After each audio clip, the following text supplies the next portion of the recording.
രോഗശാന്തി കിട്ടുന്നതാണ് അത്ഭുതം എന്ന് പറയുമ്പോൾ ഞാൻ പറയും ചിലപ്പോൾ രോഗശാന്തി കിട്ടാത്തതാണ് അത്ഭുതം.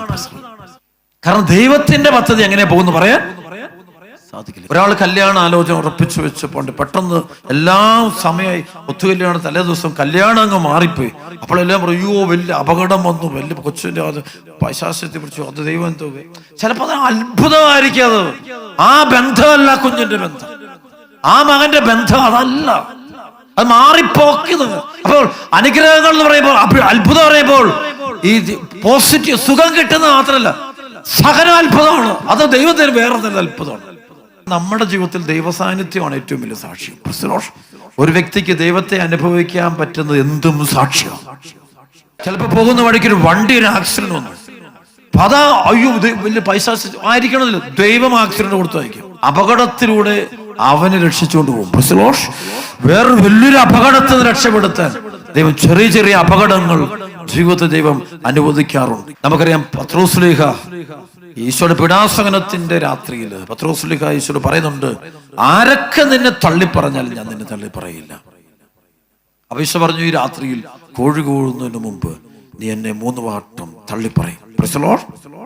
ഈശോ ഉടനെ അവൻ കരയുന്നുണ്ട്. അങ്ങനെ സംഭവമില്ല, ഒരിക്കലും ഇല്ല.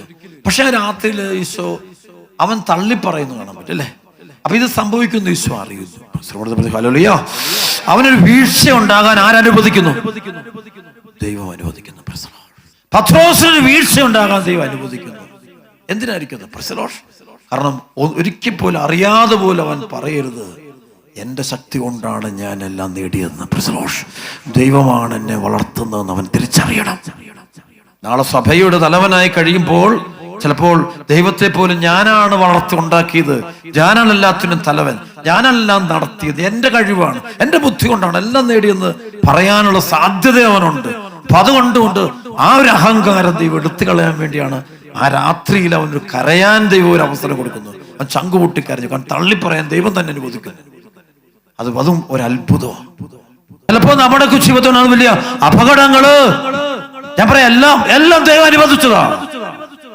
രോഗങ്ങളാകാം, ജോലി നഷ്ടമാകാം, സാമ്പത്തിക നഷ്ടമാകാം, ഒറ്റപ്പെടലാകാം, മാതാപിതാക്കൾ ഇട്ടിച്ചു പോയതാകാം, ഭാര്യ ഉപേക്ഷിച്ചതാകാം, ഭർത്താവ് ഉപേക്ഷിച്ചാകാം, മക്കൾ ഉപേക്ഷിച്ചു പോലും. ചിലപ്പോ ദൈവം ഈ പത്രോസിനെ ദൈവം ആ 3 വട്ടം തള്ളിപ്പറയാൻ വേണ്ടി, അവിടുന്ന് വീഴാൻ വേണ്ടി ദൈവം വിട്ടുകൊടുത്തത് അവനത് ഇല്ലാതാക്കാനല്ല, അവൻ സ്വന്തമാക്കാൻ വേണ്ടിയാ. ഏറ്റവും കൂടുതൽ ദൈവം കഷ്ടപ്പെടുന്ന ഒരു അഹങ്കാരികളെ സ്വന്തമാക്കാൻ വേണ്ടിയാ. അഹങ്കാരി സ്വന്തമാക്കണമെങ്കിൽ അവനെ ആരാക്കണം? എളിമപ്പെടുത്തണം.